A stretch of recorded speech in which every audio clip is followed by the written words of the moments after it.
చేయడానికి వీలే ప్రభా. మధ్యాకాశంలో చీకటి శక్తులను బంధించి మీ రాకడకుతున్న తండ్రి అతి త్వరగా ఉంది నా తండ్రి. నీ రాకడ ప్రతి సంఘం ఎత్తబడాలి ప్రభా, ప్రతి కుటుంబం ఎత్తబడాలి ప్రభా, ప్రతి హృదయం ఎత్తబడాలి ప్రభా. మీ కొరకు ఆశ కలిగి జీవించే కృపను దయచేసి మీరే ఆశీర్వదించి మీరు మహిమ పొందమని, వాక్యం ద్వారా మా అందరితో మీరు మాట్లాడమని యేసు నామమున నడుచున్నాను తండ్రి. ఆమేన్. హల్లెలూయా.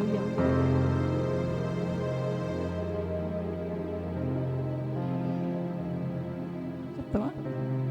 దీపు సాక్ష్యం చెప్తుందంట, చిన్న సాక్ష్యము.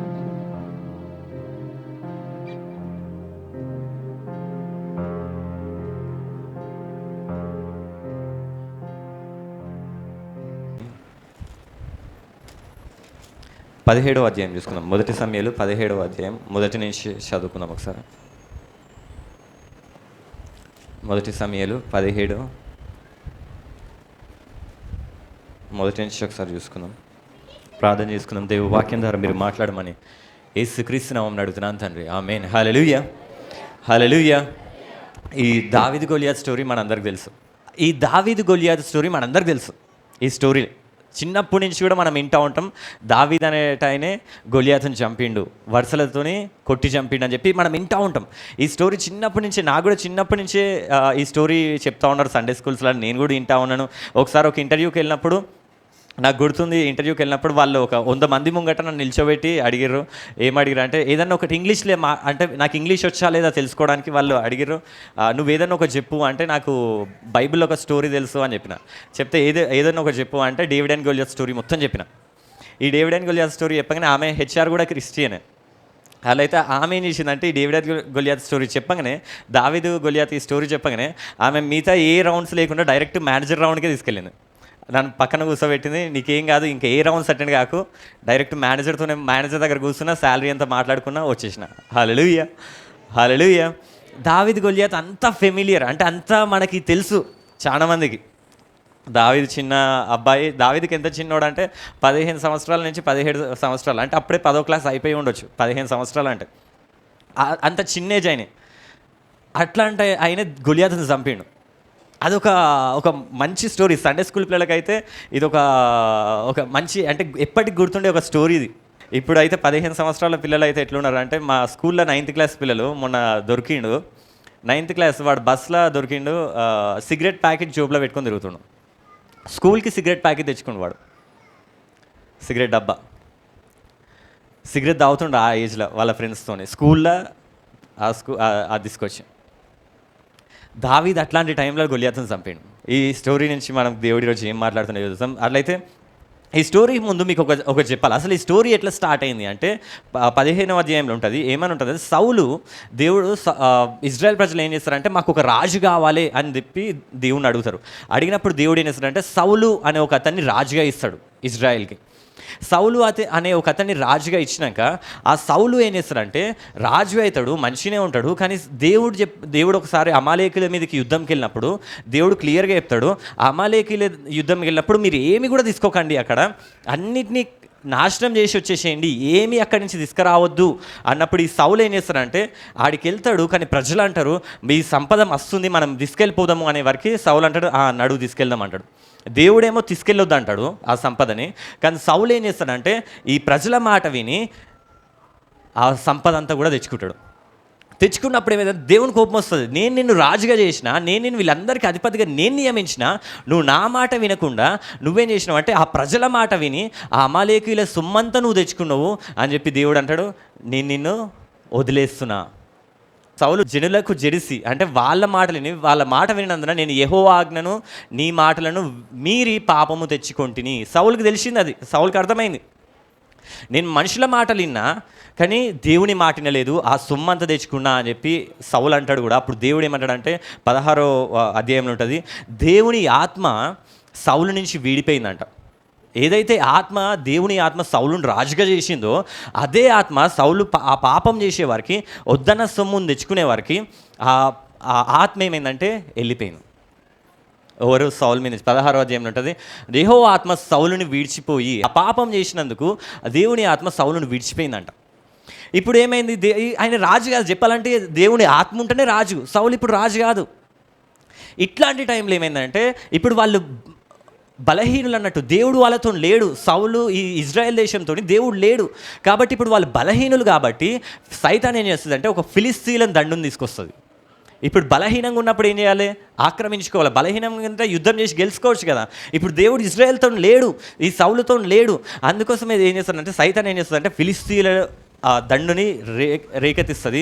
ఆ ఫిలిస్తీన్ల దండు వచ్చి ఏం చేస్తుందంటే ఇజ్రాయెల్ దేశంలో, అంటే ఏదైతే సౌలు పరిపాలిస్తున్న దేశంలో, ఆ ఇజ్రాయెల్ దేశంలోకి వచ్చి ఆ సౌలు ఫిలిస్తీన్ల దండు మొత్తం వచ్చి లోపలికి వచ్చేస్తారు.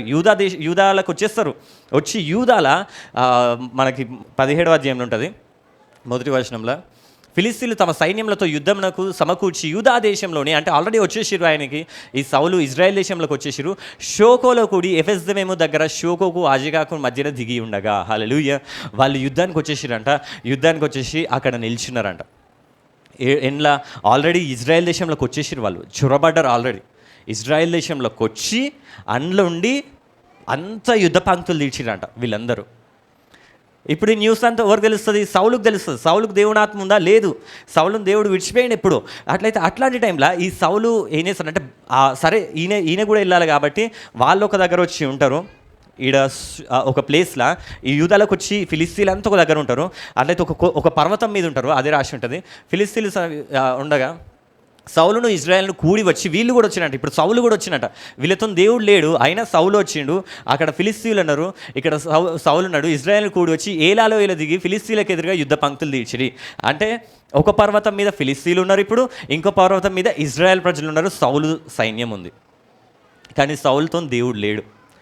ఈ పర్వతం మీద ఉన్న ఈ ఫిలిస్తీన్లు అందరూ యుద్ధం చేయడానికి రెడీగా ఉన్నారు. ఈ పర్వతం మీద ఉన్న ఇజ్రాయెల్ ప్రజలు మాత్రం చూస్తూ ఉన్నారు, ఏమవుతుంది, సరే యుద్ధం చేద్దాం, ఏమైతే అది అవుతుంది, యుద్ధం అయితే చేద్దామని రెడీగా ఉన్నారు. అట్లాంటి టైంలో ఏమైందంటే ఫిలిస్తీన్లు ఆ తట్టు పర్వతం మీదను ఇజ్రాయెల్ ఈ తట్టు పర్వతం మీద నిలిచి ఉండగా యుబైలు మధ్యలో ఒక లోయ ఉంది. ఏముంది మధ్యలో? ఏముందంట? ఈడొక పర్వతం ఉందంట, ఈడొక పర్వతం ఉందంట, మధ్యలో లోయ ఉందట. ఈ పర్వతం మీద ఫిలిస్తీన్లు ఉన్నారంట, ఈ పర్వతం మీద ఇజ్రాయెల్ ఉన్నారంట, సౌలు ప్రజలు ఉన్నారంట, మధ్యలో లోయ ఉందంట. ఇక యుద్ధం చేద్దాం, రది కొట్టుకుందాం, ఓవర్ విన్ అయితే వాళ్ళు అనే టైంలో ఏమైందంటే ఈ ఫిలిస్తీన్ల నుంచి గాతువాడి అనే గొల్లియాతు అని శూరుడు ఒకడు శూరుడు అంట. ఎన్లా? ఈ ఫిలిస్తీన్ల దండుల నుంచి ఈ లోయలకు వచ్చిందంట.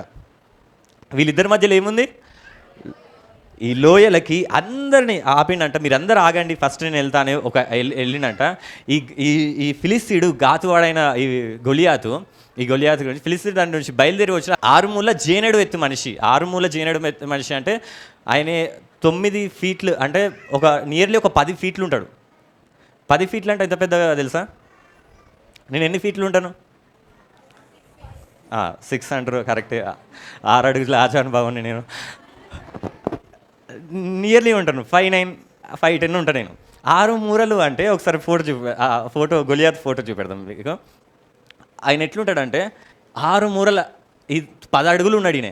6 మూరలు అంటే నేను ఇక్కడికి వస్తా, ఈడ నడుముకు వస్తా. 6 మూరలు కాదు నేను, కానీ ఈడికి వస్తా అంటే ఇట్లా చూస్తాను నన్ను. 6 మూరలు ఉంటేనే ఇట్లా చూస్తాను నన్ను, ఈడికి వస్తా నేను. అంటే గొలియాత్ ఎంత పొడుగుంటాడు? మస్తు పొడుగుంటాడు. 10 ఫీట్లు ఉన్నాడు గొలియాత్. ఆ ఒక్కడు వచ్చిందంట. మనిషి మనం ఆయన గురించి ఇంకా రాసి ఉంటుంది, ఒకసారి ఎట్లున్నది చూడండి. నేను ఒకసారి ఆయన గురించి రాసి ఉంటుంది, లేకపోతే ఆ ఫోటో అట్లనే ఉండని మనం బైబిల్లో చదువుకుందాం ఆయన గురించి. అలా అయితే ఈయన గురించి ఏమని రాసిందంటే ఈ గాతువాడిన గొలియాత్ అనే శూరుడు ఒకడు ఉన్నాడు. ఈయన శూరుడు అంట. ఫిలిస్తీన్ల దండిలో నుండి బయలుదేరి వచ్చును. అతడు 6 మూల జేనేడు ఎత్తి మనిషి. అతని తల మీద రాగి శిరస్త్రాణం ఉండేను. అతని తల మీదనంట హెల్మెట్ ఉందంట, రాగితోని, ఇదంతా రాగితో ఉందంట. ఇంకా అతడు యుద్ధ కవచం ధరించి ఉండేను. ఇదంతా ధరించుకున్నాడు యుద్ధ కవచము. ఆ 5,000 తులముల రాగి ఎత్తిగలది. అంటే ఇది వేసుకుంటూ చూడు, ఆయన ఒకటి ఇట్లా బ్యాగ్ లాగా వేసుకుంటూ చూడు, అదంటే 5,000 తులములు. 5,000 తులములు అంటే ఏంటంటే 55 కేజీల దాకా ఉంటుందంట.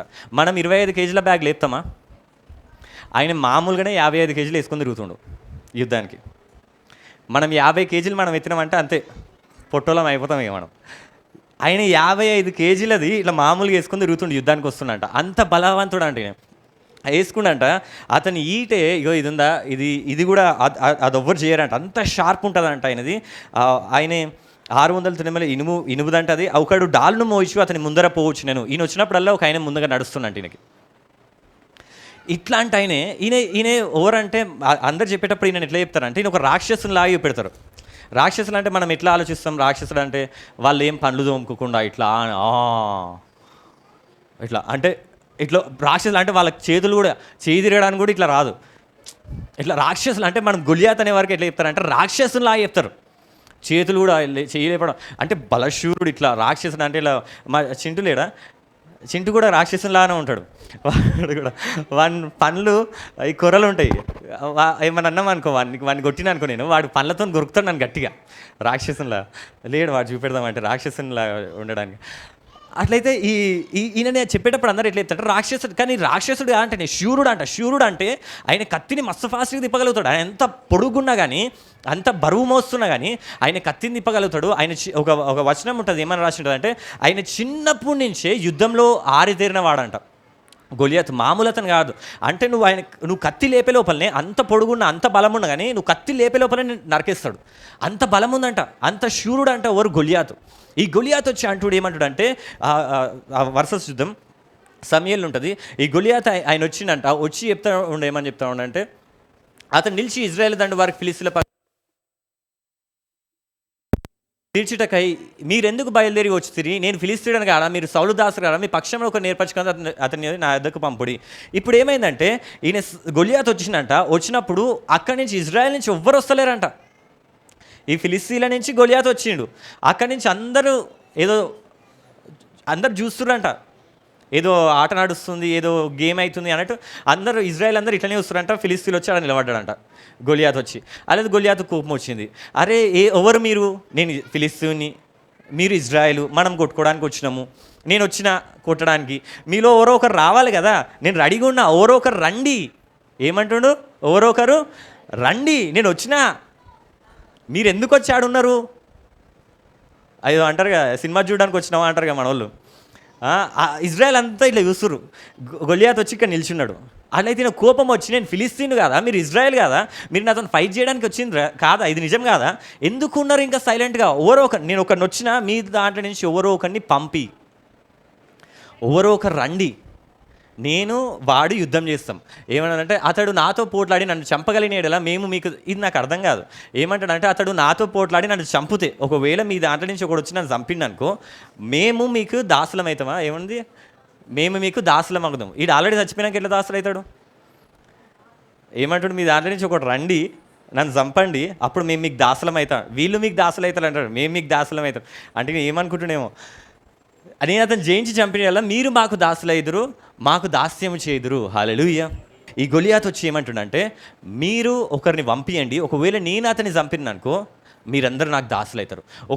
వాడు నన్ను చంపిననుకో మేమందరం నీకు దాసులం అవుతాం అని చెప్పి మాట్లాడినంట. మాట్లాడి ఏమైందంటే ఈ దినంలో నేను ఇజ్రాయేల్ సైన్యంలో తిరస్కరించినాను, ఒక నియమించిన వాడును నేను పోట్లాడమని ఆ ఫిలిస్తీయుడు చెప్పుచూ వచ్చాను. తర్వాత సౌలును ఇజ్రాయేల్ అందరూ ఆ ఫిలిస్తీన్ మాటలు విన్నప్పుడు బహుభీతులైరి. ఇది మంచి గుర్తుపెట్టుకోండి. సైతాన్ ఏం చేస్తుందంటే, ఈ గొలియాత్ ఏం చేస్తుందంటే వచ్చి వీళ్ళని తిడుతూ ఉన్నాడంట, ఇజ్రాయెల్ ప్రజల్ని తిడుతూ ఉన్నాడంట. మీరు యుద్ధ వీరులు కాదా, మీరు యుద్ధానికి రాలేదా, మీరెందుకు అంటే రెచ్చగొడుతున్నాడు వాళ్ళని. రెచ్చగొడుతున్న ఇంకా ఈ మాటలు ఎట్లున్నాయి అంటే మిమ్మల్ని చంపుతా నేను, మీరు ఎవరో ఒకరు. ఆయన ఆకారం చూస్తేనే ఆయన 10 అడుగులు ఎత్తుండంట. ఆ 10 అడుగుల ఎత్తున్న అతన్ని చూడంగానే మనుషులందరూ భయపడతారు. అతను ఏమంటాడంటే మీలో ఒక 10 మంది కూడా రావడానికి భయపడతారు ఆయన దగ్గరికి. కానీ ఈ సౌలు ఈ ఆర్మీని, ఆ గొలియాత్ ఏమంటుండంటే మీలో ఒకరు రండి. ఒకరు వస్తారా? 10 మంది రావడానికే భయపడతారు ఆయన దగ్గరికి. కానీ గొలియాత్ అంటుండు మీలో ఒకరు నా దగ్గరికి రండి అని చెప్పి నేను మాటలతో భయపట్టిస్తున్నాడంట. అట్లా ఎట్లా జరిగిందంటే 40 రోజులంట వాళ్ళు రావాలి. రోజు పొద్దున ఈ ఫిలిస్తీన్లు వస్తారంట, ఇజ్రాయెల్ వస్తారంట. రాగానే ఈ ఫిలిస్తీన్ నుంచి గొలియాత్ వస్తాడంట, గాతువాడైన గొలియాత్ వస్తాడంట. ఇదే తిడతాడంట, మీరు వేస్ట్ గాళ్ళు, మీరు పనికిరారు, మీరు చేతగాలని తిడతాడంట. డే అంతా తిడతాడంట. తిట్టి అక్కడి నుంచి ఒక్కడు కూడా రాడు, మళ్ళీ వెళ్ళిపోతాడు. సాయంత్రం కానీ మళ్ళీ రోజు పొద్దున వస్తాడు, మళ్ళీ డే అంతా తిడతాడు, మళ్ళీ వెళ్ళిపోతాడు. ఎందుకు ఇట్లా డే అంతా తిడుతుండు అంటే తిట్టడం ద్వారా ఇజ్రాయెల్ ప్రజలు ఏమవుతారంటే రోజు రోజుకి కృంగిపోతూ ఉన్నారు, ఇంకా భయంతో కృషించిపోతూ ఉన్నారు వాళ్ళు. సైతాన్ చేసే పని ఏంటంటే, ఈ దుష్టుడు చేసే పని ఏంటంటే, అపవాది చేసే పని ఏంటంటే ఫస్ట్ మనకి భయం కలగజేస్తుంది. ఆ గొలియాతుని చూడగానే ఏమవుతుందంటే భయపడరు వీళ్ళందరూ. బహుభీతి వచ్చిందంటే వాళ్ళందరికీ. సైతాను ఎప్పుడు కూడా మనల్ని ఏం చేస్తుంది అంటే భయపట్టియాలి, భయం తీసుకురావాలని తీసుకొస్తుంది సైతాన్. మనుషులను మనం ఏంటంటే దేవుని దగ్గర నుంచి మనం దూరం వెళ్ళిపోవాలి. భయం అయినప్పుడు ఏమంటే దేవుని దగ్గర నుంచి దూరం వెళ్ళిపోతాం మనం. ఆదం అంటాడు, ఆదమా నువ్వు ఎక్కడున్నావు అంటే నాకు భయం అయింది, నేను నీకు దూరంగా దాచుకున్నా అంటాడు. సైతాను ఫస్ట్ మనల్ని అందరినీ మనకు ఏం చేస్తుంది అంటే భయం ఎట్లా, వీడు ఎక్కడ భయపడతాడు, మనం అది ఏం చేస్తుంది అంటే మనం ఎక్కడైతే భయపడతామో, ఏ విషయంలోనైతే భయపడతామో అదే శ్రమ మనకు తీసుకొస్తాడు. మామూలు శ్రమలు తీసుకురాడు. నువ్వు ఏదైతే భయపడుతున్నావో, అయ్యో ఇది నా జీవితంలో జరగొద్దు, ఇది జరిగితే నా జీవితం అంతా ఆగమైపోయింది అని అనుకుంటావో సైతాన్ అదే శ్రమ తీసుకొస్తాను నీకు. బైబిల్ అదే చెప్తుంది. సైతాన్ కొత్త, ఇప్పుడు నాకు ఈడ దెబ్బ తాకినప్పుడు నన్ను ఎవడన్నా ఈడ ముట్టుకుంటే నాకు నొప్పిలేస్తుందా? ఎక్కడ ముట్టుకోవాలి? ఇక్కడనే ముట్టుకోవాలి. ఇక్కడ ముట్టుకుంటే నాకు నొప్పిలేస్తుంది. ఎందుకు? ఇక్కడ ఏముంది, దెబ్బ తాకింది, ఇక్కడ ఒక పుండు ఉంది, ఆ పుండులో చేయబెడితేనే నొప్పిలేస్తుంది. సైతాన్ కూడా ఏంటంటే నువ్వు ఎక్కడైతే భయపడతావో అక్కడనే నిన్ను వాడు అటాక్ చేస్తాడు. ఎందుకంటే నువ్వు భయపడుతున్నావు. ఇది లేకపోతే నా జీవితం ఎట్లా, ఇది లేకపోతే నేను ఎట్లా బతుకుతా, ఇది ఉండాలి నాకు ఖచ్చితంగా. ఒక ఎగ్జామ్ రాసేటప్పుడు ఈ ఎగ్జామ్ భయపడతా ఉన్నారు అనుకో, ఈ ఎగ్జామ్ ఫెయిల్ అయితే నా జీవితం ఆగమైపోయింది, ఈ ఎగ్జామ్ ఇది నీ ఇంటర్వ్యూ రాకపోతే నాకు జీవితం ఆగమైపోయింది, నాకు జాబ్ రాకపోతే నా జీవితం, నాకు పెళ్లి కాకపోతే నా జీవితం ఆగమైపోయింది, ఎక్కడైతే నాకు పిల్లలు పుట్టకపోతే నాకు జీవితం ఆగమైపోయింది అని చెప్పి ఇట్లా ఏడైతే నాకు ఇల్లు కట్టకపోతే నాకు ఈ విషయంలో నేను భయపడుతూ ఉంటాము మనము. సైతాన్ ఏం చేస్తుంది అంటే ఆ భయం నేను చేస్తుంది అంటే వాడుకొని మనల్ని అటాక్ చేస్తుంది. ఏ విషయంలోనైతే మనం భయపడతా ఉన్నామో ఆ సైతాన్కి మనం ఛాన్స్ ఇస్తున్నట్టు, అటాక్ చేయను అని. మనం కథలలో కూడా వింటూ ఉంటాం, ఆ హీరోలు ఉంటారు కదా, వాళ్ళు ఏ విషయంలో భయపడరు, వాళ్ళ పిల్లల విషయంలో, వాళ్ళ కుటుంబం విషయంలో భయపడతారు అని తెలియగానే విలన్ గాడు ఏం చేస్తాడు, ఆ ఫ్యామిలీనే అటాక్ చేస్తాడు. ఎందుకంటే వీడు ఎక్కడ భయపడతలేడు, అక్కడ భయపడుతుండు. కాబట్టి సైతాన్ కూడా తెలివిగలదే. కాబట్టి వాడేం చేస్తాడంటే వాడు నువ్వు ఎక్కడైతే భయపడుతున్నావో, ఎక్కడైతే అరే ఇది నా జీవితంలో, ఇప్పుడు ప్రేమించుకున్న వాళ్ళు కూడా ఉంటారు కదా, ఇద్దరు లవర్స్ ఉన్నారనుకో, వాళ్ళు ప్రేమలో ఉన్నప్పుడు వాళ్ళకు ఒక భయం ఉంటుంది ఎప్పుడు. అరే మేము ఉండకపోతే ఎట్లా, అరే వీడు ఉండకపోతే ఎట్లా, నా జీవితం ఏమైపోతుంది, వీడు లేకపోతే నేను ఎట్లా బతకాలి, ఇట్లా పిచ్చి ఆలోచనలను పెట్టుకొని తర్వాత సైతాన్ ఏం చేస్తుంది అంటే నిజంగానే వాళ్ళని విడదీస్తుంది, నిజంగానే వాడు ఆగమైపోతాడు. ఎందుకంటే ముందంతా వీడు ఏమనుకుంటాడు, భయపడతావు, మంచిగా ఉన్నాడు ప్రేమలో ఉన్నప్పుడు కూడా. వీడు కూడా ఏమంటాడంటే ఇదంతా మీకు ఎందుకు చెప్తున్నా అనుకోకండి, హలో డేవిడ్ గారు ఉంటే మనకి మంచి, అరే నాకే చెప్తున్నా అనుకుంటారా, ఎవరికన్నా చెప్తున్నా అంటే భయము. నిజంగా ప్రేమలో ఉన్నోళ్ళు అయ్యో లేకపోతే ఎట్లా, అయ్యో వీడు లేకపోతే ఎట్లా అంటే భయం ఏం చేస్తుంది అంటే గొలియాతు ఏం చేస్తున్నా అంటే ఇజ్రాయెల్ ప్రజల్ని భయపట్టిస్తూ ఉన్నాడు. అపవాది చేసే పని ఏంటంటే నువ్వు ఎక్కడ భయపడుతావో, మనము ఏదైనా బిజినెస్ పెట్టేటప్పుడు అనుకుంటాం ఈ బిజినెస్ పోయిందా నా జీవితం ఆగమైపోయింది. ఏం కాదు, నీ జీవితం ఏం ఆగం కాదు. బైబిల్లో రాసి ఉంది ఆయననే మొదటివాడు, ఆయననే కడిపటివాడు, ఆయననే ఆల్ఫా, ఆయననే ఒమేగా. అంటే నీ మొదటి జీవితం అంటే నీ మొదటి నుంచి చివరి వరకు అంతం వరకు ఆయననే అయి ఉన్నాడు. ఇది పోతే నా జీవితం ఆగమైపోయింది కాదు. జీవితం ఏం ఎండ్ కాదు, యేసు ప్రభు నీ ఎండ్, ఆయననే అంతము. ఏది కూడా నేను అంతం కాదు, చేయలేదు. ఇది పోతే నా జీవితంలో అన్నీ పోయినట్టే. ఇది పోతే నా జీవితం అసలు ఏం పనికిరాదు. ఇది అంటే ఒకటి ఆధారం చేసుకుంటాం, నా బిజినెస్, నా జాబు, ఇది ఉంది కాబట్టి నేను బతుకుతున్నా. ఇది ఎప్పుడైతే నువ్వు అది అనుకుంటావో అదే ఫస్ట్ తీసేస్తాడు సైతాన్. అప్పుడు ఆగమైపోతావు నిజంగా. ఏది తీసినది ఇప్పుడు జాబ్ ఉన్నోడు, బిజినెస్ ఉన్నోడు ఏమనుకుంటాడు అంటే నాకు ఎన్ని ప్రాబ్లమ్స్ వచ్చినా నా జాబ్ ఉంది కాబట్టి నేను మంచిగా ఉంటాను, ఆ జాబ్ పోయిందంటే నేను పోతా అన్నాడు. సైతాన్ సరే అక్కడనే వెళ్ళి తీసేసుకుంటా అంటాడు. వాడు అక్కడనే కూర్స్తాడు, దా నీ జాబ్ తీసేస్తుందా. హల్లెలూయా, హల్లెలూయా. అంటే నువ్వు ఏడైతే విషయాలలో భయపడుతున్నావో సైతాన్ గానికి నువ్వు ఛాన్స్ ఇస్తున్నట్టు. యోబు విషయంలో కూడా ఏమైందంటే యోబు గ్రంథంలో ఉంటుంది 3వ అధ్యాయంలో, ఏది వచ్చినని నేను బహుగా భయపడుతునో అదే నాకు సంభవించుచున్నది. యోబు అంట ఆయనకు పెద్ద బిల్డింగ్ ఉంది, మంచి కొడుకులు కూతురులు ఉన్నారు, ఎన్నో ఆస్తులు ఉన్నాయి, ఎన్నో మేకలు గొడ్లు అంటే ఆవులు, బర్రెలు, ఈ మేకలు, గొర్రెలు ఇవన్నీ ఉన్నాయి ఆయనకి, ఎన్నో వేలు ఉన్నాయి. ఆ ఇల్లు చూసినప్పుడల్లా ఆయనకు ఒక భయం ఉందంట, ఈ ఇల్లు ఉంది కాబట్టి నేను మంచిగా బతుకుతున్నా, ఈ ఇల్లే లేకపోతే, ఆ గొర్రెలు చూసినప్పుడు ఈ గొర్రెలు ఉంది కాబట్టి నేను మంచిగా, ఈ గొర్రెలే లేకపోతే, నా పిల్లలు ఉన్నారు కాబట్టి మంచిగా ఉంది, ఈ పిల్లలందరూ ఒకటేసారి వస్తే నా పరిస్థితి ఏమవును, నేను ఎక్కడికి పోను, నా జీవితం ఏమవును అని చెప్పి భయపడతా ఉన్నాడంట. ఆ ఇల్లు చూసినప్పుడు అయినా భయపడుతున్నాడు. ఇంటికి వచ్చి అందరు నమస్తే సలాం సలాం అన్న మంచిగా ఉన్నవా అని అంటా ఉంటే వీళ్ళందరూ ఇవన్నీ ఉన్నాయి కాబట్టి నాకు నమస్తే కొడుతురు, ఇవన్నీ లేకపోతే నాకు కూడా నమస్తే కొడతాడా అంటే ఇవన్నీ ఉన్నాయి, అమ్మో ఇవి పోతే నేను ఏమవుతానో అని అదే అనుకున్నట్ట. ఏది వచ్చినా నేను బహుగా భయపడుతున్నాను. ఉన్నప్పుడు మంచిగా ఉన్నాడా? లేదు, బహుగా భయపడుతూనే ఉన్నాడట బతికిన రోజులైన యోబు. సైతానికి ఏం చేసిండు? ఛాన్స్ ఇచ్చిండు. ఓకే యోబు, నాకు అర్థమైంది, ఏడ నువ్వు బాధపడుతున్నావు నాకు అర్థమైంది, ఇవన్నీ ఉన్నాయి కాబట్టి నువ్వు దీని మీద ఆధారం చేసుకున్నావు, నాకు అర్థమైంది, నువ్వు భయపడుతున్నావు అంటే తీసేస్తే నువ్వు ఆగమైపోతావు, నీ జీవితం అంతా పోతుంది అని చెప్పి సైతాన్ ఏం చేసిన అవన్నీ గుంజుకోవేయండు. అన్ని కొడుకులు పోతారు, ఒకటేసారి గూలుతుంది, అందరు వస్తారు, ఒకటేసారి దుమ్ము దుమారం వస్తుంది, తుఫాన్ వస్తుంది, అన్ని గొర్రెలను ఎత్తుకుపోతాయి. అది గొర్రెలు బర్రెలు దున్నపోతులు అన్నీ ఎగిరిపోతాయి, అన్నీ చస్తాయి, పొలాలు అన్నీ పోతాయి. ఏదైతే భయపడ్డాడో అవన్నీ జీవితంలో జరిగినాయి. అందుకోసం మనకి శ్రమలు వచ్చినప్పుడు భయపడొద్దు. ఇంగ్లీష్లో ఉంటుంది దే వర్ డిస్మేడ్ అని ఉంది ఇంగ్లీష్లో. ఆ గొలియాతు మాటలు ఏమిటంటే వాళ్ళు ముక్కలు అయిపోయినారంట, వాళ్ళకి అర్థం కాలేదంట. అరే ఏమవుతుంది అంటే ఎన్నో మార్గాలు అన్నీ క్లోజ్ అయినట్టు, అసలు ఏం వాళ్ళ ముంగట ఏం కనపడతలేదు, అన్నీ డిస్మేడ్ అంటే బ్రోకన్ ఇన్ పీసెస్, అంటే వాళ్ళకి అన్ని చెల్లా చెదరు అయిపోయినాయంట, వాళ్ళ ఆశలన్నీ కూడా చెల్లా చెదరు అయిపోయినాయంట. సైతాన్ ఏం చేస్తుందంటే అట్లాంటి భయమే, నువ్వు ఎక్కడైతే భయపడతావో అదే తీసుకొచ్చి నిన్ను రెచ్చగొడతా ఉంటుంది, భయపట్టిస్తూ ఉంటుంది. అది తీసేస్తా అని ఇంకా భయపడతా ఉంటుంది, తీసేస్తుంది. ఇక అయిపోయింది, నా జీవితం అంతా పోయింది అని అనుకునేటట్టు చేస్తుంది. వాడు ఈ లవ్ ఫెయిల్యూర్స్ వీళ్ళందరూ ఎందుకు సూసైడ్ చేసుకుంటారు తెలుసా? వాడు అనుకుంటాడు నా జీవితం అయిపోయిందని చెప్పి ఆ తాడి చూస్తాడు, అదే నా జీవితం అనుక తప్పని వేసేస్తాడు, ఊగులాడతాడు, ఇక ఉయ్యాల కొంతసేపు పుడతాడు, చచ్చిపోతాడు. ఎందుకు అంటే అదంతా భయం. ఫస్ట్ భయం, మనకు భయం. దేవుడు మనల్ని భయపడే ఆత్మని ఇవ్వలేదు. బైబిల్లో రోమీలకు పత్రికలు ఉంటుంది, నువ్వు భయపడేటకు దాస్యపు ఆత్మ నీకు ఇవ్వలేదు, కానీ నీకు దత్తపుత్ర ఆత్మ ఇచ్చినా అన్నాడు దేవుడు. హల్లెలూయా, హల్లెలూయా. కానీ మనం ఏం చేస్తామంటే భయపడతాం. కుక్కల్ని కూడా చూడండి, ఒక కుక్కని, ఆ కుక్క బౌ బౌ బౌ అంటుంది. నువ్వు భయపడితే ఏం చేస్తుంది ఆ కుక్క? చిన్నప్పుడు నాకు ఈ ట్రిక్ అర్థం కాలే. కుక్క ఉందంటే నేను వేరే గల్లీలన్నీ తిరుగుకుంటూ వెళ్తుండే. ఒక రాయి పట్టుకుంటే ఏం చేస్తుంది, అది అదురుకుతుంది వేరే గల్లీలో. నేనేం చేసేదంటే ఒక గల్లి వెళ్తే ఒక కుక్క కనపడదంటే ఇంకో గల్లే, ఈ గల్లీలో కుక్క కనపడదంటే ఇంకో గల్లి, ఈ గల్లీలో కనపడదంటే ఆ పనే వెళ్ళను, నేను ఇంటికి వెళ్ళిపోతా.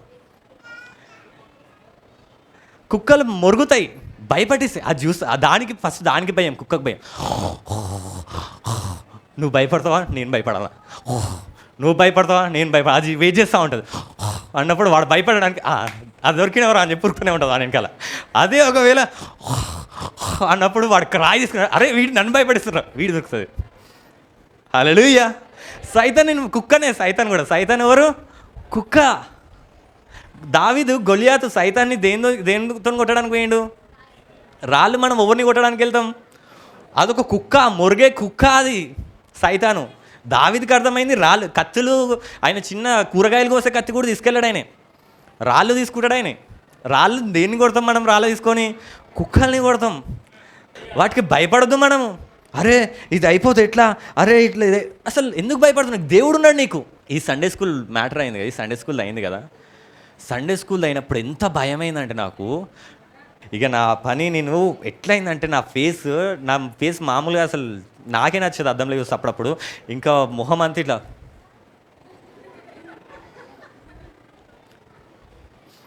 ఇట్లానే ఎవ్వరు వచ్చి మాట్లాడడం, భయం లోపల. నాకు ఈ భయాలనితో నాకు తిండి కూడా ఒంటికి పడతలేదు, తినబుద్ధి అయితే లేదు. పొద్దున్న లేచినాక 1-2 గంటలకు తినేది, సాయంత్రం డానియల్ నేను కూడా సాయంత్రం 5-6 గంటలకు తినేది లంచ్. నైట్ తినేది లేకపోతే లేదు, నైట్ నిద్ర రాకపోయేది. ఒకసారి అయితే నేను ఒక్కనే కాదు, అందరు భయపడ్డారు.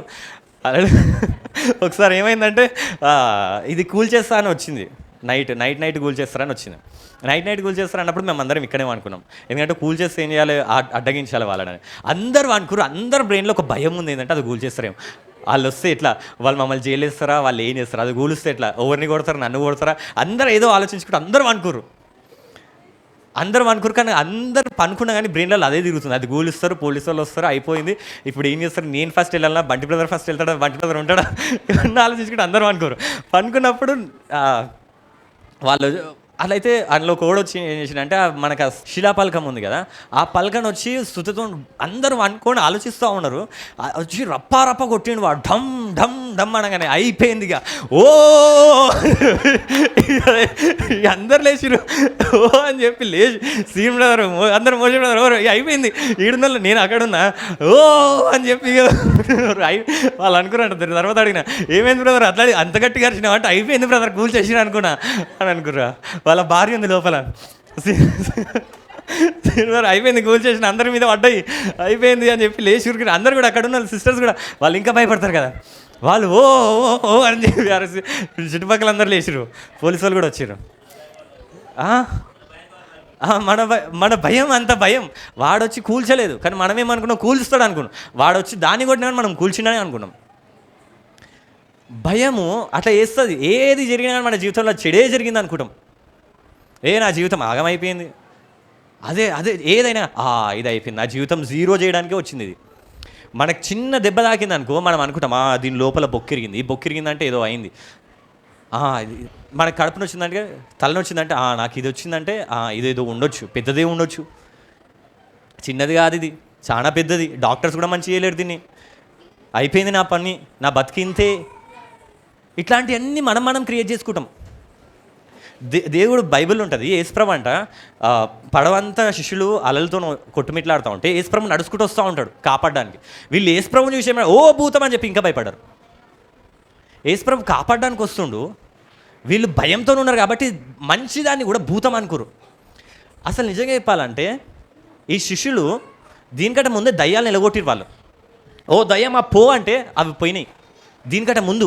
కానీ ఇప్పుడు భూతం వస్తే ఎందుకు భయపడ, ఒకవేళ భూతమే అనుకో, అది నిజంగానే భూతమే అనుకోరు. కానీ వీళ్ళు భయపడ్డారు కాబట్టి వీళ్ళు ఆల్రెడీ ఇంతకుముందు దయ్యాలను నిలగొట్టిరు, అది మర్చిపోయారు వీళ్ళు. అరే భూతం రా వేసినావులో పో అంటే పోతాయి అవి. కానీ భయపడ్డారు కాబట్టి అది చూసినప్పుడు మంచి కూడా వీళ్ళకి చెడ్డగానే కనపడ్డదు. యేసుప్రభు కూడా భూతంలాగానే కనపడ్డాడు. కాబట్టి నీకు భయం అనేది తీసేయండి మీ హార్ట్లోకి వెళ్ళి, మీ హృదయంలోకి వెళ్ళి. ఇది లేకపోతే ఏది లేకపోయినా ఏది ఉన్నా కానీ మీ జీవితం ఎటూ పోదు. ఆయననే ఆదియు, ఆయననే అంతము. ఆయన ఎట్లా అనుకుంటే అట్లనే జరుగుతుంది నీ జీవితం. అరే ఇది కాకపోతే అసలు నేను మస్తు అనుకున్నట్లా. నేను కొన్ని నా జీవితంలోనైతే అసలు ఇది కాకపోతే అసలు నా జీవితం ఆగము, అది ఇది అనుకొని మస్తు భయపడుతుండే. అది నిజంగా కాకపోతుండే, తర్వాత నా జీవితం ఏం కాకపోతుండే, మంచిగా ఉంటుండే. కొన్నిసార్లు ఇది జరిగితే నా జీవితం అద్భుతంగా ఉంటుంది అనుకుంటా, అది జరిగినా కూడా ఏం కాదు, మంచిగా ఉంటుంది, అట్లనే ఉంటుంది. దేవుడే ఆదియు అంతము అయి ఉన్నాడు. హల్లెలూయా, హల్లెలూయా. దేవుడు ఆయన ఉద్దేశం ఏంటంటే నువ్వు భయపడొద్దు ఏ సిచ్యువేషన్ వచ్చినా కానీ. ఓకే, నాకు దేవుడు ఇదంతా మాట్లాడని చెప్పాలంటే, నేను ఇట్లనే మొత్తం ఎట్లనో ఆగమైపోయి మొహం ఎట్లనో పెట్టుకొని ఉంటే సిస్టర్స్ కొందరు వచ్చి కూడా అడిగారు, సెల్ల మేడం వాళ్ళు కూడా వచ్చిన, బంటి బ్రదర్స్ కూడా అడిగారు, బంటి బ్రదర్ ఎందుకు అట్లా డల్లుగా ఉన్నావు, ఎందుకు మంచిగా భయపడకు తిను అది అని అంటా ఉంటే నేను అట్లా కూర్చొని అట్లనే డల్లుగా ఉన్నావు. ఒకరోజు అట్లా ఉన్నప్పుడు దేవుడు మాట్లాడిన, నువ్వెందుకు భయపడుతున్నావు. నేను ఎందుకు భయపడ్డా తెలుసు, నిజంగా ఇది 5 లక్షలు పెట్టి కట్టారు, అప్పు చేసే కట్టారు. ఇదంతా నియర్లీ 5 లక్షలు అయింది. 5 లక్షలు అంటే మామూలు మాటనా కాదు, 5 లక్షలు కట్టారు. అది కూల్ చేస్తే ఎట్లుంటుంది, ఇట్లాంటి అన్నీ ఏవో థాట్స్ వచ్చినాయి. అసలు ఏమవుతుంది, మళ్ళీ కడతామా, ఎవరైనా కబ్జా చేస్తే మళ్ళీ వాళ్ళు ఏం కట్టుకుంటారు, అక్కడ సంఘానికి అనుకూలమైనది కడతారా, అసలు ఏమవుతుంది, ఇవన్నీ ఆలోచిస్తూ ఉంటే దేవుడు నాతో మాట్లాడిన ఆ రోజు 5 లక్షలు వీటి గురించి ఆలోచిస్తున్నావు. అవన్నీ ఒకవేళ కూల్చను అని కాదు, ఒకవేళ కూలిస్తే కూలువని నేను మళ్ళీ నీకు మంచి సంఘం ఇయ్యనా, నేనే కదా ఇచ్చేది. ఇది పోతే పోని నేను మళ్ళీ నీకు ఇస్తా కదా, దీని మీద ఎందుకు ఆధారపడ్డావు, నువ్వు నా మీద ఆధారపడాలి కదా, నేను లేకపోతే కదా నువ్వు భయపడాలి, ఇది లేకపోతే ఎందుకు భయపడుతున్నావు. దేవుడు నాతో మాట్లాడుతుండా ఆడ కూర్చున్నప్పుడు, నువ్వు ఎందుకు ఈ 5 లక్షల కోసం ఆలోచిస్తున్నావు, ఎందుకు ఆ బిల్డింగ్ కోసం ఆలోచిస్తున్నావు, నేను నీకు సమకూర్చు అని, నేను నీకు తోడై ఉన్నా, నువ్వెందుకు భయపడుతున్నావు అని దేవుడు నాతో మాట్లాడినప్పుడు నాకు అప్పుడు ఒక ధైర్యం వచ్చింది. పోతే పోని సరే కూలుస్తారా కూల్చని. అప్పుడు వరకు ఏమో ప్రార్థన చేస్తా, దేవా కూల్చొద్దు దేవా అనుకున్నా. కానీ తర్వాత అర్థమైంది కూలిస్తే కూల్చని, ఏమన్నా కానీ దేవుడు ఆయనే చూసుకుంటాడు. హల్లెలూయా, హల్లెలూయా. మీరు ఎంతమంది కృప కలుగును గాక అని వెళ్ళి రోజు తెలియదు, కానీ ఆ రోజు ముందు వారం చెప్పిన వెళ్ళేటప్పుడు అందరు కృప కలుగును గాక అనండి అని మీరు అన్నారు. ఆ వారమే కట్టబడ్డది అది. హల్లెలూయా. మాటలకు అంత శక్తి ఉంటుంది. భయపడొద్దు, పలకాలే, ఏం కాదు, నా దేవుడు ఉన్నాడు. షడ్రక్ మేషక్ అబేద్నెగోలని వాళ్ళ ముంగట మంట ఉంటుంది. వాళ్ళ ముంగట 2 ఉంటాయి, ఒక ప్రతిమ ఉంటుంది, ఒక మంట ఉంటుంది. ఈ ప్రతిమకు మొక్కాలే లేకపోతే మంటల దుంకాలే. మనం ఆ మూమెంట్లో ఏం చేస్తాం, మనం కూడా విశ్వాసులం కాబట్టి ఓకే. షడ్రక్ మేషక్ అబేద్నెగోలు ఏమన్నారు తెలుసా?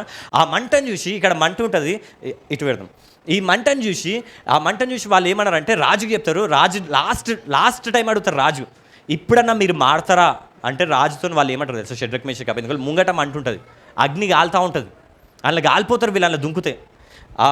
ఆ మంటను చూసి వీళ్ళు ఏమంటారంటే, ఓ రాజా, ఈ మంటల నుంచి మమ్మల్ని మా దేవుడు రక్షించగల సమర్థుడు అంటాడు. హల్లెలూయా, హల్లెలూయా. ఈ మంటల నుంచి నా దేవుడు మమ్మల్ని రక్షించగల సమర్థుడు. ఒకవేళ రక్షించకపోయినా మేము భయపడం, అయినా దుంకుతాం. హల్లెలూయా, హల్లెలూయా.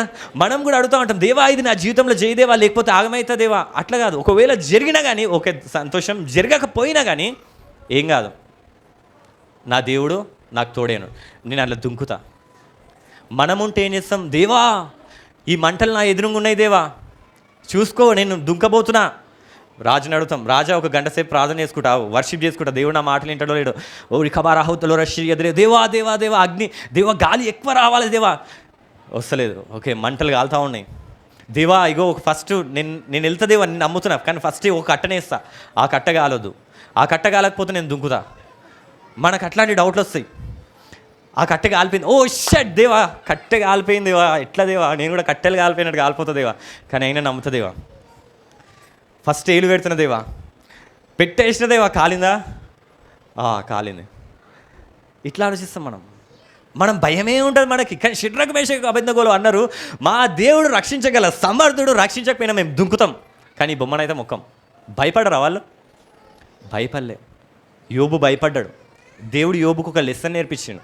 యోబు అనుకోండి ఇవన్నీ ఉన్నాయి కాబట్టి నాకు నేను బతుకుతున్నా అనుకోండు. దేవుడు అవన్నీ తీసేసాడు. దేవుడు చూపెట్టింది ఏంటంటే, అవన్నిటి వల్ల బతుకుతలేవు నువ్వు, నేను ఆదియు అంతమై ఉన్నాను. హల్లెలూయా. ఇది ఉంటే మంచిగా ఉంటుంది, ఇది లేకపోతే ఇంకా మంచిగా వస్తుంది నీకు. ఒకవేళ అది కూల్చింది అనుకో, ఇంకా పెద్దగా కట్టుకుంటాం మనం, మంచిగా ఫ్లోర్స్ వేసుకుంటాం మనం. అట్లనే ఉండాలి మనం. నా జీవితంలో జరగకపోతే అంత ఆగమైపోయింది అనుకోకండి, అది పోయిందా ఇంకా మంచిది అవుతుంది. యోబు జీవితంలో అన్నీ పోయినాయి, తర్వాత రెండింతలు ఎక్కువ వచ్చినాయి అవన్నీ. హల్లెలూయా, హల్లెలూయా. కాబట్టి ఇది జరగాలి, ఇదే ఉండాలి అనుకోకండి. ఒకవేళ ప్రేమించిన అబ్బాయి అమ్మాయి ఎవరో వీడియోలో చూస్తే, యూట్యూబ్లో డేవిడ్ గారు చూస్తుండొచ్చు, వాళ్ళు కూడా ఎవరైనా ప్రేమించిన వాళ్ళు ఉంటే, ఈ అమ్మాయి లేకపోతే నా జీవితం కాదు, ఈ అమ్మాయి పోయిందా ఇంకో మంచి అమ్మాయి వస్తుంది, ఈ అబ్బాయి పోయినా ఇంకో మంచి అబ్బాయి వస్తాడు, 200 ఎక్కువ ఆశీర్వాదం. ఇదే నా జీవితంలో ఇది జరగాలి, నా బుర్ర అంతా ఆగమైపోతుంది, హీట్ అయిపోతుంది, ఇదే నా జీవితం. ఇది లేకపోతే ఏం కాదు నీ జీవితంలో. అది ఉన్నా లేకపోయినా కానీ దేవుడే ఉన్నాడు నీ జీవితంలో. ఎవరున్నారు నీకు? దేవుడు ఉన్నాడు. హల్లెలూయా, హల్లెలూయా. కాబట్టి భయపడకండి. దేవుడు మీకు భయపడే ఆత్మని ఇవ్వలేదు. భయపడుటకు ఏ ఆత్మను? దాస్యపు ఆత్మని ఇవ్వలేదు దేవుడు. హల్లెలూయా. ఏ ఆత్మనిచ్చాడు? దత్తపుత్ర ఆత్మనిచ్చాడు. హల్లెలూయా, హల్లెలూయా. భయపడాలా మనం? మీ జీవితంలో ఏమైనా ఉన్నాయా? ఇగో ఇది నా బిజినెస్, నా ఆటో, నా కారు, నా బిల్డింగు, నా వర్క్, నా జాబు, కాదు, వాళ్ళందరూ కాదు. ఇది లేకపోతే అయిపోయింది, నా జీవితం అయిపోయిందిగా. దెబ్బ మీద దెబ్బ, శ్రమ మీద శ్రమ, అన్ని దారులు క్లోజ్ అయినా కానీ నీకు ఒకటే మార్గము. ఏ మార్గం? నేనే మార్గమును జీవమును. ఎవరు మార్గం నీకు? ఇదే నా మార్గం అనుకో, ఏదనుకోకండి. నువ్వు ఏదైతే మార్గం అనుకున్నావో సైతాన్ అక్కడనే వచ్చి తీసేస్తాడు. దొరికినవరా నువ్వు భయపడుతున్నావా? అక్కడనే నేను దెబ్బతీస్తా అంటాడు. ఎందుకంటే నేను ఆగం చేయడానికి, నేను దూరం చేయడానికి. తర్వాత ఏమైందంటే స్టోరీ మనకు తెలుసు. తర్వాత ఏమైందంటే ఆ గొలియాత్ వచ్చి ఉంటాడు, కానీ ఈ గొలియాత్ భయపట్టిస్తూ ఉన్నాడు వీళ్ళని, రోజు కృంగదీస్తూ ఉన్నాడు. అట్లాంటి టైంలో ఒక అతను వచ్చిండు. ఆయన ఎవరు? దావీదు. హల్లెలూయా. దావీదు ఎందుకు వచ్చిందంటే, వాళ్ళ అన్నలు యుద్ధ పంక్తులలో ఇజ్రాయెల్ సైన్యంలో పెద్దలు, అంటే అన్నలు ఏంటంటే యుద్ధం ఛాంపియన్స్ అన్నట్టు. వీళ్ళు కూడా యుద్ధ శూరులు, వీళ్ళే వెళ్ళి యుద్ధం చేయాలి. వీళ్ళ అన్నలకి ఫుడ్ ఇవ్వడానికి వస్తాడు. వాళ్ళ డాడ్ అంటాడు, అరే అన్నలకి ఫుడ్ ఇచ్చి రాపోరా అంటే, దావీదు వచ్చి ఫుడ్ ఇస్తాడు వాళ్ళకి. ఫుడ్ ఇచ్చి అన్నలతో మాట్లాడుతూ ఉంటాడు. అన్న ఎట్లున్నావన్నా, బాగున్నావా అన్న, అది ఇది అని మాట్లాడుతూ ఉంటాడు. ఎప్పుడైతే దావీదు మాట్లాడుతూ ఉండో ఈ అన్నలతోని, అప్పుడు గొలియాత్ వస్తాడు. ఎప్పుడు లాగానే పొద్దున గొలియాత్ వస్తాడు. వచ్చి గొలియాత్ అరుస్తూ ఉంటాడు, ఓ మీ దాంట్లో ఎవ్వరు లేరా, మీరు వేస్ట్ కాలరా, అది ఇది అని చెప్పి వాళ్ళ అన్నల్నే తిడుతూ ఉంటాడు. అన్నలేగా శూరులు, అన్నల్ని తిడతాడు, అందరిని తిడతాడు. తిట్టంగానే ఏవైతే మాటలు విని ఇజ్రాయెల్ ప్రజలంతా గడగడ వణుకుతుర్రో, వాళ్ళ నోళ్ళు కాళ్ళు చేతులు వణుకుతున్నాయో అదే మాటలు విని దావీదుకు కోపం వచ్చిందంట. కోపంతో రగిలిపోయిందంట. ఇవే మాటలు 40 రోజుల నుంచి ఇజ్రాయెల్ ప్రజలు వింటూ ఉన్నారు, భయపడతా ఉన్నారు. కానీ దావీదు అన్నలతో మాట్లాడుతూ ఉండు.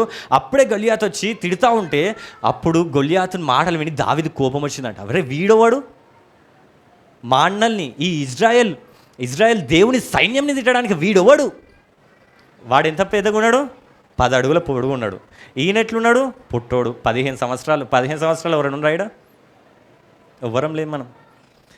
ఆ దావీదు పెద్ద పెద్దోళ్ళు శూరులే భయపడుతున్నారు గొలియాతుని చూసి. ఈ దావీదు ఆ మాటలు వినడంట.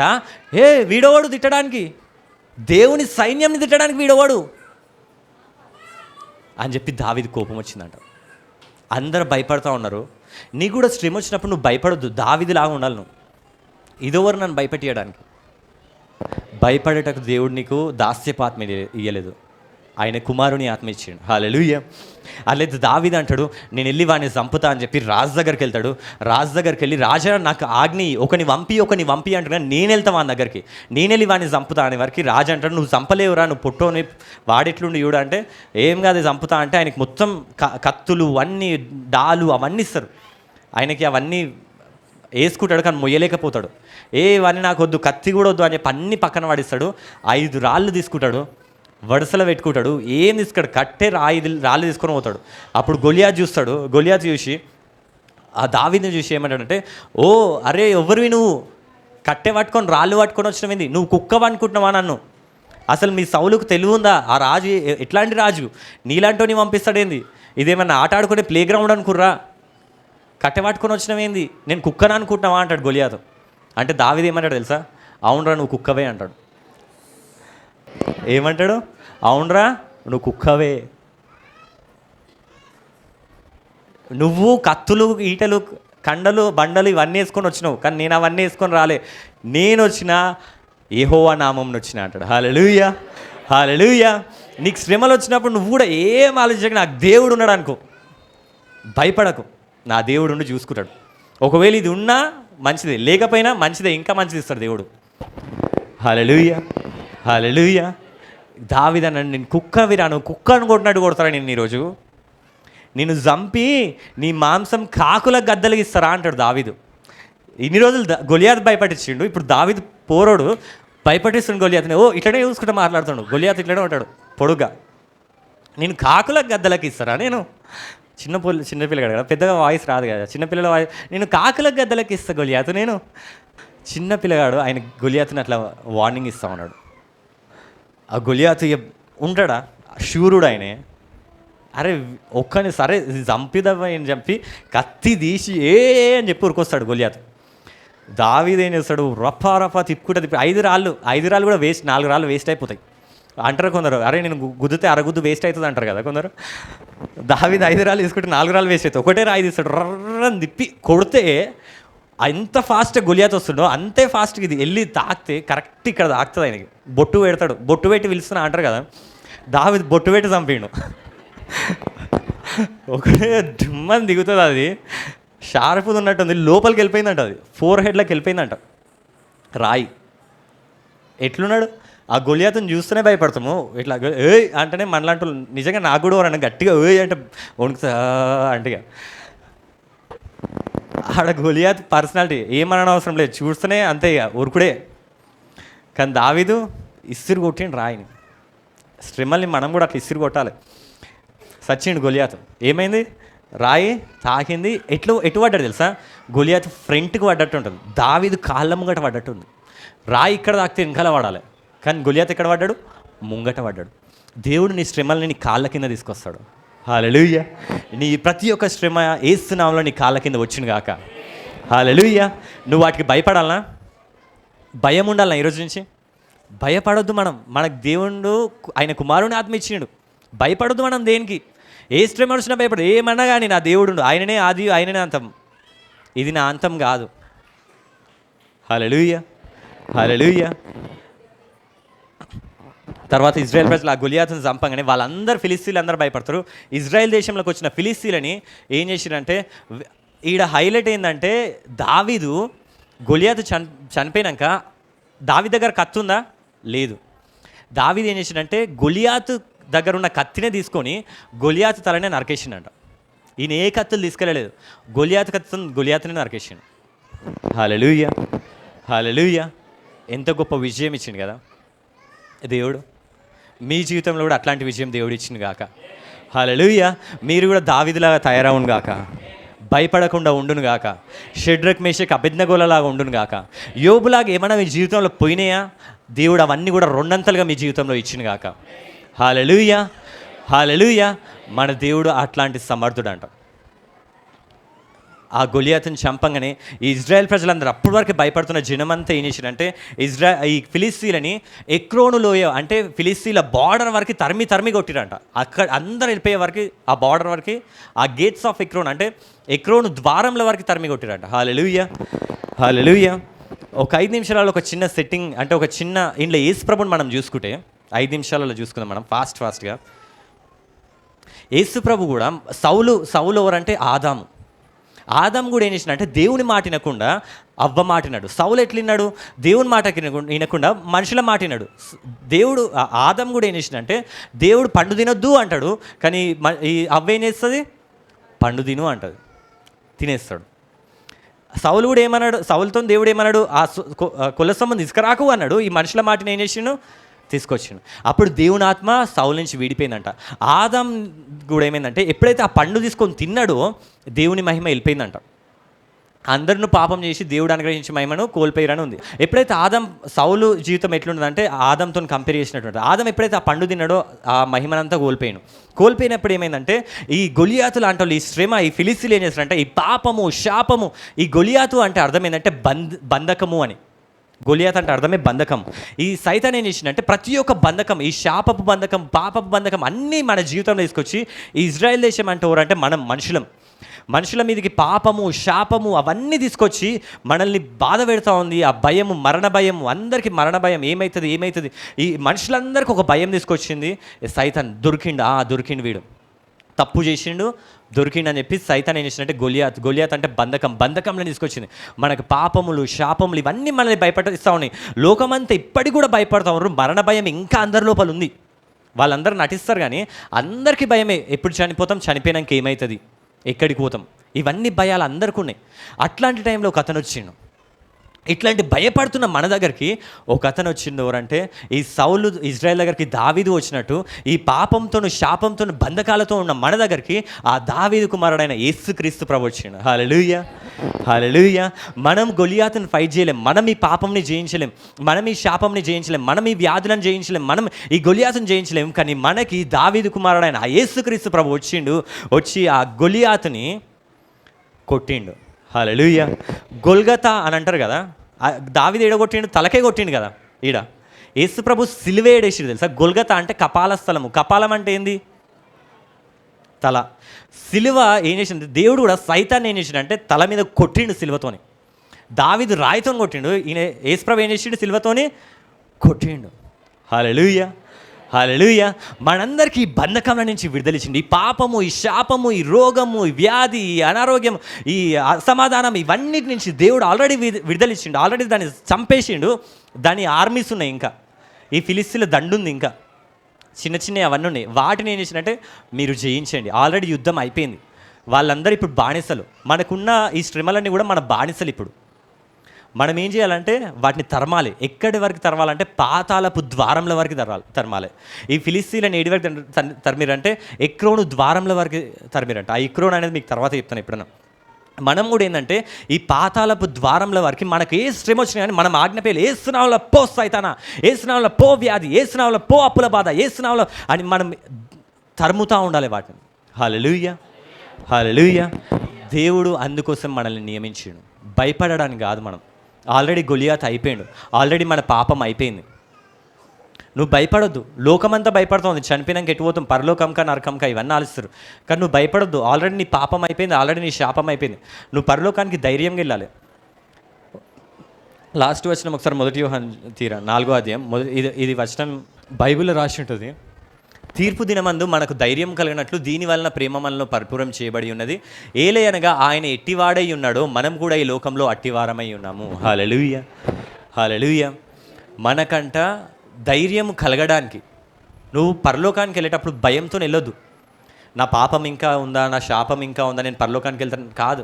అన్నీ అయిపోయినాయి, నువ్వు నీతిమంతుని, నువ్వు పరలోకానికి ధైర్యంగా వెళ్ళాలంట. హల్లెలూయా, హల్లెలూయా. దావీదు కుమారుడు వచ్చిండు మన కోసం. ఆ దావీదు ఎందుకు వచ్చిందంటే అన్నలకి ఆహారం ఇవ్వడానికి వచ్చిండు. ఆ యేసుప్రభు కూడా మనకి దగ్గరికి ఎందుకు వచ్చిందంటే మనకి జీవాహారం ఇవ్వడానికి వచ్చిండు. హల్లెలూయా, హల్లెలూయా. కాబట్టి మనం దేనికి భయపడిన అవసరం లేదు. మనకు ఎవరున్నారు? దేవుడు ఉన్నాడు. గొల్యాతుని చంపిన ఆ దావీదు ఇజ్రాయెల్కి ఎట్లయితున్నాడో మనకు కూడా ఈ పాపం నుంచి, శాపం నుంచి, రోగం నుంచి, వ్యాధి నుంచి, బంధకాల నుంచి అన్నీ ఒక దాని నుంచి విడుదల ఇచ్చిన మనకి యేసుప్రభు ఉన్నాడు. హల్లెలూయా. నువ్వు దావీదు సైన్యంలో ఉన్నవా? ఆల్రెడీ నీకు విజయం వచ్చింది. ఆల్రెడీ గొల్యాతు చనిపోయిండు.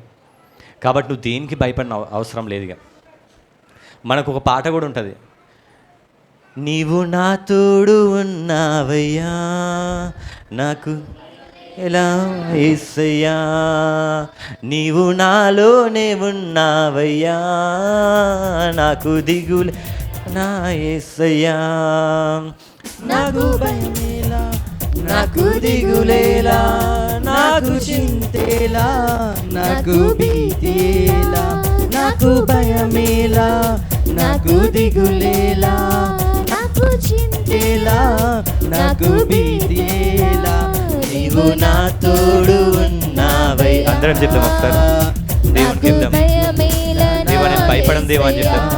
ఆయన నీతో మాట్లాడింది రోజు, దేవా నేను భయపడను, నాకు దిగులేలా నా యేసయ్యా, నీవు నా తోడు ఉన్నావయ్యా, నాకు భయమేలా నా యేసయ్యా, నీవు నాలోనే ఉన్నావయ్యా, నాకు దిగులేలా నా మెస్సయ్యా. హల్లెలూయా. ఆ దావీదుకి ఇజ్రాయేల్కి దావీదు ఉన్నట్టు మనకి ఆ దావీదు కుమారుడైన యేసుప్రభు ఉన్నాడు. మనం దేనికి భయపడొద్దు. ఆ యేసుప్రభు మనకు ఆల్రెడీ విజయం ఇచ్చిండు. గొలియాతు ఆల్రెడీ చనిపోయిండు. మనం భయపడిన అవసరం లేదు. చచ్చిన శివంని ఎవరు భయపడరు. ఆ గొలియాతు శివంని ఎవరు భయపడరు. యుద్ధానికి వెళ్తారు. ఫిలిస్తీన్ చంపడానికి వెళ్ళి ఇజ్రాయేల్ ప్రజలందరూ. మన సైన్యంలోకి అధిపతి యెహోవా ఆల్రెడీ మన గొలియాతుని చంపేసాడు. మన పాపంని జయించేసాడు. ఇప్పుడు భయపడని అవసరం లేదు. అదంతా చనిపోయిన శివం అది. మనం యేసుప్రభులో మనం కూడా మన పాపపు శరీరం అంటే ఆల్రెడీ చనిపోయిందంట బాప్తిసం తీసుకున్నప్పుడు. యేసుప్రభు చనిపోయినప్పుడే మనకు విడుదల ఇచ్చాడు. అపవాదిని ఆల్రెడీ డిస్ట్రాక్ట్ చేసిండంట. ఆ వచనం చూద్దాం ఒకసారి. హెబ్రీలకు రాసిన పత్రికల, ఏలియనగా ఆయన ఎంత మాత్రం దేవతల స్వభావం ధరించుకొనక అబ్రహాం సంతానసును ధరించుకొని ఉన్నాడు. తర్వాత కాబట్టి ఆ పిల్లల రక్తమాంసం గలవారని ప్రకారం మరణం యొక్క బలము గలవారని అనగా అపవాదిని మరణం ద్వారా చేయుటకును. హల్లెలూయా. దేవుడు ఏం చేసినంటే సైతాను మరణంని పట్టుకొని వెళ్తూ ఉంటే దేవుడు ఏం చేసినంటే దావీదు ఎట్లయితే గొలియాతు ఖడ్గం తీసుకొని గొలియాతునే చంపిండో సైతాన్ని కూడా దేవుడు ఏం చేసినట్టే అపవాదిని ఏం చేసినట్టే మనందరినీ మరణ భయంతో భయపడిస్తూ ఉంటే యేసుప్రభు కూడా మరణించి అంటే దాని ఆయుధం తీసుకొని దాన్నే డిస్ట్రాక్ట్ చేసింది, దాన్నే నాశనం చేసిండట. హల్లెలూయా. అదే రాసింది, మరణం యొక్క బలము గలవారిని అంటే అపవాదిని అనగా అపవాదిని మరణము ద్వారా నశింపజేయుటకును. హల్లెలూయా. ఆయన మరణము ద్వారా మరణ భయం చేతున్న మరణం యొక్క బలము గలవని అంటే అపవాది మరణం అనే ఒక బలం ఉంది, దానికి ఒక ఖడ్గం ఉంది మరణం అనేది, దాంతో మనం భయపట్టిస్తూ ఉంది. దేవుడు ఏం చేసినంటే అనగా అపవాదిని మరణం ద్వారా ఆ కత్తితోనే దాన్ని నరికిండంట. యేసుప్రభు చనిపోయి దాన్ని నాశనం చేసిండట. హల్లెలూయా. ఇంకా మనకు చావు కూడా మనం భయపడొద్దు. చెప్పాలంటే మరణంకి కూడా ఇక్కడ ఉన్న వాళ్ళు ఎవ్వరు కూడా భయపడొద్దు. హల్లెలూయా, హల్లెలూయా. మరణమే అన్నిటికంటే పెద్దది. మనకి ఏ బాధ వచ్చినా కానీ చనిపోతామనే భయపడతాం మనం. 2-3 రోజులలో మంచిగా అయిందంటే అంత భయపడం మనం.